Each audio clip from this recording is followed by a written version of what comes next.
సనాతన ధర్మం పేరిట అఘోరి ప్రజల నుంచి లక్షల రూపాయలు డబ్బులు వసూలు చేస్తున్నారని షామీర్పేట పోలీసులకు ఫిర్యాదు అందింది. హిజ్రాలకు చెడ్డ పేరు తెచ్చేలా ప్రవర్తిస్తోందని ఆరోపిస్తూ జోగిని సంధ్య ఆగ్రహం వ్యక్తం చేశారు. ఇలాంటి వాళ్లను సమాజం నుంచి తరిమి కొట్టాలని డిమాండ్ చేశారు. ప్రభుత్వం నుంచి చర్యలు తీసుకోవాల్సిన అవసరం ఎంతైనా ఉందన్నారు. ఈ ఫిర్యాదుపై దర్యాప్తు చేసి యాక్షన్ తీసుకుంటామని సిఐ శ్రీనాథ్ తెలిపారు. చెప్పండి మేడం.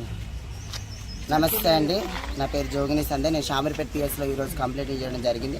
సార్ వాళ్ళు కూడా మనకు హెల్ప్ చేస్తున్నారు. ఇలాంటి వాళ్ళని మనము ఎంత మట్టికైతే అంత మట్టికి అన్యాయం చేసిన వాళ్ళందరినీ లోపటేయమని నేను కోరుకున్నా. వారి వెనుకలైతే ఎవరైతే బ్లాక్ దందా వాళ్ళు అయితే ఉన్నారో వాళ్ళందరినీ లోపటేయాలని నేను కోరుకుంటూ ఈరోజు ట్రాన్స్ కమ్యూనిటీ ఒక జోగిని వ్యవస్థ, ఒక లేడీస్కి, ఒక అఘోరాలకు, ఒక నాగ సాధులకి ఈరోజు ఇజ్జత్ పోయేటట్టు చేసిండు.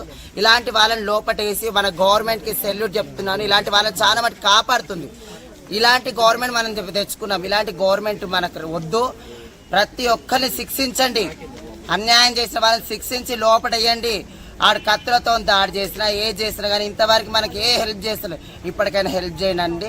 జై సనాతన ధర్మం. ఒక పర్సన్ నుంచి కంప్లైంట్ ఇవ్వడం జరిగింది. దాని విషయంలో అఘోరి అలియా శ్రీనివాస్ అతని మీద కంప్లైంట్ ఇస్తారు.